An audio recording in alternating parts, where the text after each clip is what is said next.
Welcome, everyone, to this edition of Tee It Up Grand Strand. I'm Shane Coughlin, your host, here with Mr. Tom Plankers from International World Tour to give us a little more history about some of the holes that are out at World Tour. Tom, how are you doing? I'm doing great today. Hope Excellent. you are. Oh, my gosh. I am so excited about the nice weather we're having. It is perfect golf weather, and the sun is shining.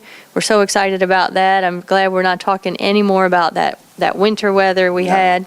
And, you know, with the tournaments coming up, you've got some holes being represented, and I still think World Tour is such a cool concept. And for those who may not have heard us talk about it, let's just give a brief history about how World Tour was conceived and the layout, and just tell folks real quick again how that is. Well, the gentleman, Mr. Mel Graham, was inspired to go around and look at all these holes that he had, and he traveled umpteen miles to see them.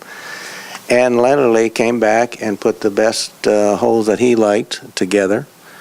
We've got anything out there from the TPC 17, which I think everybody saw last weekend, how the golf professionals were throwing up grass and talking to their caddies and changing clubs. And you can do the same thing out of World Tour. There you go. So it's very interesting. It is the only golf course in the Grand Strand where you literally can play golf and get a beautiful history lesson and learn more about the real game of golf than any place else.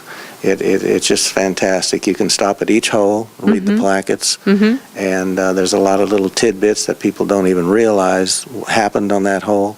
So it's truly a round to enjoy, and a real, it's just a fun history while you're playing golf. Well, and not history in the bad sense, like in school. This is good history. I mean, where else can you go and play? You're not going to get a test. No. Where else can you go and play 17 from TPC or Amen's Corner, or, the holes from St. Andrews, all in the same place? You can stand on the bridges. It's just such a cool concept, and we had the opportunity to play it, and it's always in great shape and absolutely beautiful. That clubhouse, I mean, just driving up, you're at a first-class facility. So it's very interesting to drive up, but we hear a lot of comments from the golfers that just before they even play, because they come in and they round the corner, we do have Magnolia Lane. That's right. So you come in, there's all the magnolias, and then all of a sudden, boom, there's the clubhouse. I know, and the globe and all the flags. I mean, you're somewhere special. So we're going to talk about 3 holes today and give a little of that history behind them. And for folks, if this is your first time listening to Tom talk about this, you can go back in the archives and listen to some of the other ones we've done to catch up and to hear about these great holes. But we're going to talk a little bit about 17, right? Well, what we've, if they go back in the archives, they will hear about the 17 TPC. Right. But I just wanted to bring it up that we do have it out there. You can play it just like they did last week. And if you think the golf pros were kind of overreacting, go out and play it at World Tour, and you'll see. You'll do the same doggone thing as they're doing. You'll try to find where the wind is. You'll throw up grass. You'll remeasure it, and you'll probably change your club more than once. But it is a fun hole to play, just like the rest of them. But that is a fun hole. In fact, last week was very interesting. We had people that watched the tournament that literally wrote letters or emailed me to say, I beat so-and-so on that hole. That's so cool. It was kind of neat. Absolutely. But we've got another another hole out there which I thought was quite interesting, and that is Bay Hill. Okay. Arnold Palmer's tournament, which was played sometime back in the spring. And he always gets a great field for it. He is the man in golf. Oh yeah. It's 420 yards long. It's a par 4. So which number is this? I'm sorry, at Bay Hill? It's Bay Hill number 11. Number 11, okay. Which we play as either on number 9 or 18, depending on which side you tee off, because we do double tee. And it's located, obviously, in Orlando, Florida. Right. Arnold Palmer played the golf course and absolutely fell in love with it. In fact, he played a tournament in 1965 and shot 66, and of course he liked it. Well, yeah, most of us would, I think. I'd like to too. Shortly after, in about 1970, he went and took a 5-year lease out on it, and in 1975 he ended up purchasing it. Oh, wow, okay. The original architect was a gentleman named Dick Wilson. Dick, a lot of people don't know who he was, but some of the golf courses you might know who it is. He did the Blue Monster there Oh, okay. in Florida. Right. He did Jekyll Island. He did the Greenbrier. And up north, he did Coggs Hill. So he overhauled Shinnecock Hills. That's a pretty So- hefty resume. So he is really well known and did a wonderful job. But of course, Arnold Palmer, after he got the golf course, being Arnold Palmer, he kind of sculptured it into his own kind of the way he liked to play golf. Put his own touch on it. In the last 30 years, he's changed it a little bit. But today, the Bay Hill Golf Club kind of reflects his personality. As everyone knows, he loves golf and he loves the risk and reward. Right. So that he's set up a lot of that on the golf course. And he can be a little feisty too, I hear. Oh, Just yeah. a little. And he can do the scrambling, and he just likes heroic shots. So you get all that when you get to play Bay Hill. Nice. Bay Hill was the first golf course that people don't realize that planted Tiffway Bermuda grass, which we know down here in the south is 419. Oh, okay. It's a very hardy Bermuda grass. Most golf courses have it in their fairways, but he was the first. That was the first golf course to plant that. It's kind of interesting about the golf course too. There's still quite a bit of wildlife around there, even though it is a beautiful facility and a beautiful housing development. It's magnificent, but there is still quite a bit of wildlife out there. Well, it's Orlando, so you would expect a little bit, I guess. Marshes and Yes. swamps and stuff of this way. And it was the property that this golf course butts on was one of the biggest tangerine farms in Florida. Wow. So it's kind of interesting that, but there is still some wildlife around there. They say includes a little family of bobcats that still live around the famous now 17th green. Really? And I think they did show on TV, there's still some otters, and they still think their little ponds are theirs, and they've claimed them and enjoyed them. In 1979, Arnold negotiated to have a major PGA event. It didn't take him long after he bought it to get a nice event out there.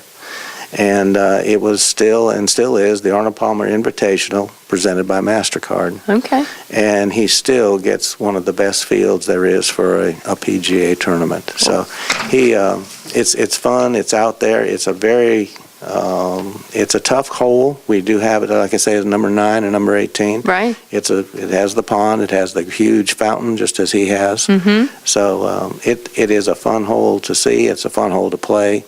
And it's you'll play it And you'll understand you'll what they go understand through. why he's done what he did to it. Oh my gosh. And I've heard of 419, but I've never heard of Tiff Way. I've heard of Tiff Wharf, Bermuda. That must be the newer strand. The new ones now are the Tiff Dwarfs. Okay. Yeah.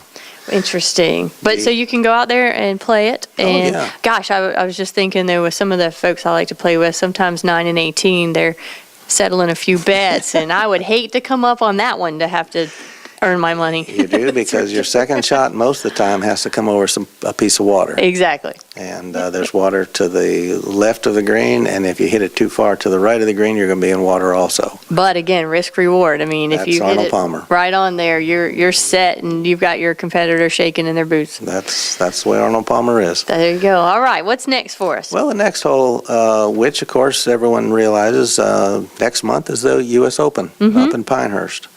And Mr. Graham was inspired by this par 5, and he built number 16 from Pinehurst number 2, which Okay. of course is in Pinehurst, North Carolina. This Donald Ross creation, of course, has hosted a lot of tournaments. Right. They've had the Ryder Cup there, the World Open, the Tour Champion, the U.S. Opens, and of course they're going to have back-to-back coming up next month, which is going to be quite a feat for them. I hope they pull it off. I tell you though, it's going to be challenging for sure. Well, let's hope they don't have to have a playoff for the next day. Yes. Because then the ladies are going to be kind of pushed out a little bit. Oh yes. And that could be a little touchy. Yes.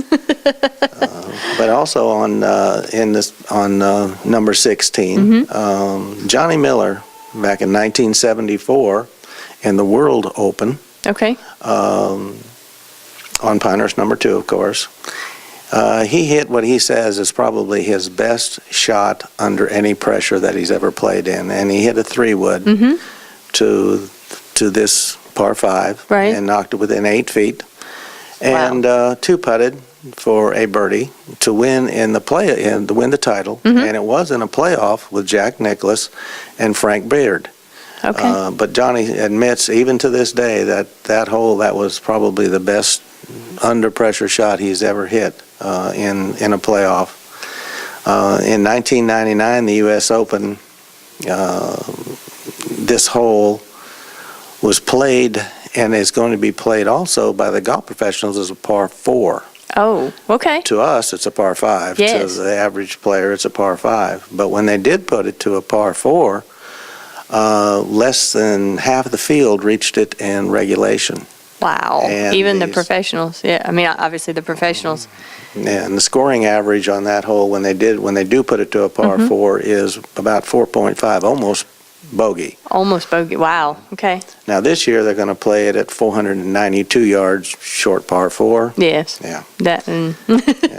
So it's going to be interesting because they will be hitting in mid irons to maybe a little longer iron into that green. Right. And it's a typical Donald Ross green, which sits up and it has the mounding down, and if you miss the green, you roll down into He likes one that, of these doesn't he? things. Yeah, He did.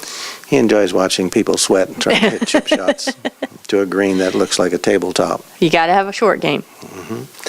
There is on this hole is interesting too that it's the only water on Pinehurst number 2. It's a little pond to the left-hand side of the tee. It does not even come into play. I never thought about that, but you're right. There is no water out there at all. Just that, and it's the left hand, doesn't even come into play. It's just there. And if you played the golf course or when you see it on TV, you probably won't even see it unless you see them walking past it. Right. But we have it the same way as they do. We have it at World Tour, just exactly the same way, where the water is there. It really doesn't come in much to play, but you can see it. I don't know. I bet Jeff and I could bring it into play on a day. I don't think we did, though. I remember that hole, and I think we were good. Okay. Yeah. Since they redid it, obviously, they did a great job on redoing it, putting it in the waste areas and what have you. But there are 2 bunkers to the right-hand side that do come into play. They are in the landing area and very much in play. So that would even toughen up the hole trying to hit a bunker shot to a green such as that and sitting there with probably a 4-iron in your hand. Exactly. So it's going to be a fun golf hole to watch. Because it is toward the end of the tournament. You got 16, 17, and 18 coming up right there. There is another bunker that's on the right hand. That's also on the right hand side. Also, that's kind of hidden. You don't see it much. They left that there, and it does come into play also. Right. So, like I say, the tour players have got to hit a really good drive, and then you still have a long iron into a hole that's 492-yard par 4. So it's going to be a U.S. Open hole. Absolutely. And then you have a note about Payne Stewart. Yeah, what's interesting about that, Payne Stewart in 1999 had a downhill double break putt about 20 feet. And I think a lot of people remember this, that he made it.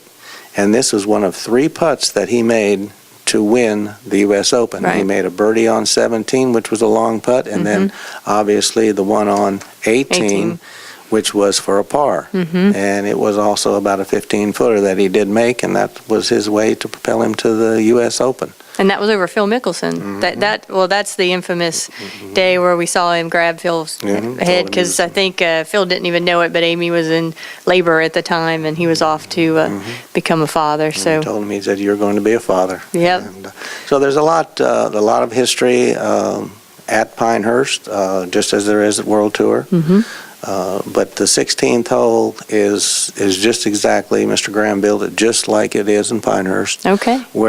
But we do have it as a par 5, so it's a little easier than Good. making it a par 4. Well, fantastic. So again, folks, everyone go out to International World Tour. You can click on their banner right here at thegolfdirector.com. It'll take you to their website. You can get a lot of information, set up your tee times there. And we're just excited you are here, because if you want to play where the pros play, you can do a lot of it all at one course right here in Myrtle Beach. Right here in Myrtle Beach, you can play all the holes and some of the holes that you can't get on the golf course, like Pine Valley. We have Pine Valley out there also. So it is a true golf experience, World Tour. Excellent. Well, thank you so much, Tom, for being here. Thank you. This edition of Tee It Up Grand Strand has been produced and broadcast for you by thegolfdirector.com.